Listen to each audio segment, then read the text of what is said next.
Bismillahirrahmanirrahim.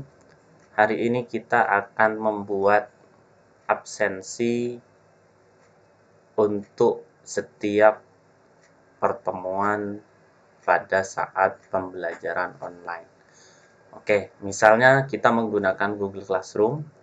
Kemudian saya punya 3 kelas di sini. Yang pertama adalah algoritma pemrograman aplikasi web, kemudian mengampu 2 mata kuliah algoritma pemrograman, masing-masing 4 SKS dengan 1 SKS praktikum. Jadi semua mata kuliah yang saya pegang ini ada praktikumnya. Misalnya di algoritma pemrograman ini, yang kelas B ini, kita mau setiap kali ada pertemuan kuliah, kita nge-share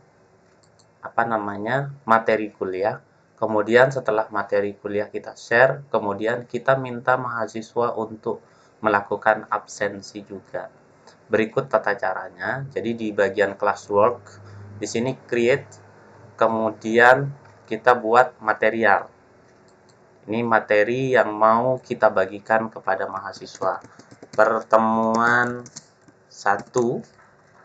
Oke, deskripsi di pertemuan pertama ini apa?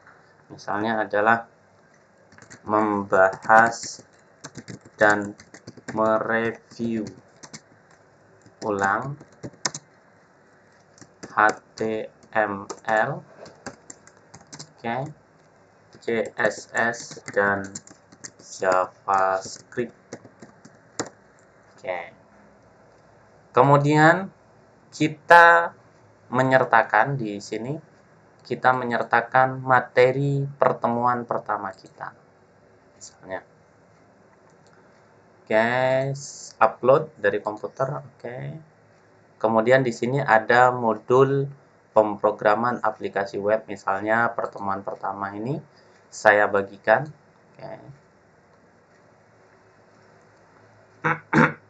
Ini pertemuan pertama. Ini adalah materi saya di pertemuan pertama. Kemudian di pertemuan pertama ini kita juga bisa menyertakan absensi untuk pertemuan pertama ini. Jadi di bagian ini klik create. Kemudian ada form. Ini adalah formnya. Yang pertama yang harus kita lakukan adalah memberi judul pada setiap form ini. Absensi pertemuan 1. Kita tetap yang pertama kita ambil email address-nya. Kemudian yang kedua, kita pada kuliah ini atau pada pembuatan absensi ini kita menggunakan PIN. Jadi PIN. Mahasiswa yang bisa mengisi absensi ini adalah mahasiswa yang tahu PIN dari absensi pertemuan pertama ini. PIN-nya bisa kita bagikan kepada mahasiswa saat kita melakukan atau menginformasikan kepada mahasiswa kalau kita melakukan pertemuan secara online, misalnya, kemudian kita informasikan kepada mahasiswa. Atau bisa kita berikan juga di slide kita di bagian terakhir misalnya. Jadi mahasiswa terpaksa harus membuka slide kita. Atau terserah nanti bagaimana menginformasikan PIN ini kepada mahasiswa sehingga mahasiswa dipastikan ikut materi kita dulu baru bisa mengisi mata kuliah ini. Misalnya adalah number, kita pakai number atau teks bisa atau apa, tapi kita pakai nomor saja biar kita lebih mudah mengingatnya. Is equal to atau sama dengan, number harus sama dengan 1, 2, 3, 4, 5. Kalau misalnya mahasiswa mengisi numbernya salah atau pinnya salah, kita bilang pin salah. Ini harus diisi. Pin salah ini harus diisi.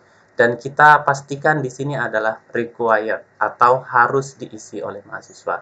Jadi pin salahnya harus diisi, required ini harus diaktifkan. Kemudian yang kedua adalah nama, misalnya kita minta nama mahasiswa harus diisi juga. Kemudian kita minta NIM-nya, ini juga harus diisi. Oke, sudah selesai.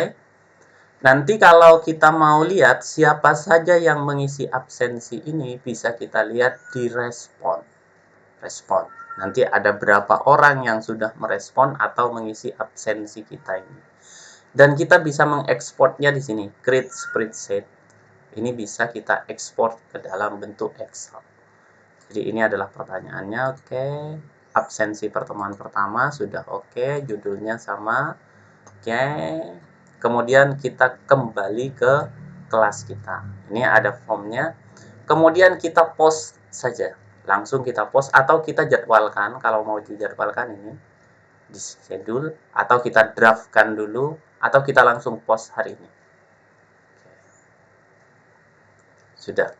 Ini adalah pertemuan pertama. Jadi nanti pertemuan pertama ini kita membagikan PowerPoint kita atau materi kita pada pertemuan pertama sekaligus dengan absensinya. Sehingga kalau misalnya absensi ini diisi, oke, kita lihat. Oke. Nih, diisi. Mereka yang mengisi absensi ini harus tahu PIN. Kalau PIN-nya tidak tahu, ini ada pertanyaan lebih, nanti tinggal dihapus saja. Nah ini, kalau misalnya mereka tidak tahu PIN-nya, tidak bisa mengisi mereka. Jadi kalau misalnya kita submit, PIN salah, nih, PIN salah. Jadi mereka harus mengisi PIN ini. Oke, ini adalah untuk pertemuan pertama. Begitu juga untuk pertemuan kedua, pertemuan ketiga, pertemuan keempat, dan seterusnya. Kita bisa memberikan materi sekaligus absensi. Kalau kita melakukan pertemuan secara secara daring, kita informasikan PIN tersebut kepada mahasiswa di tengah-tengah kita melakukan kuliah online. Sehingga mereka yang tidak tahu PIN dari absensi pertemuan pertama tersebut tidak bisa mengisi absensi pada pertemuan pertama. Oke, terima kasih.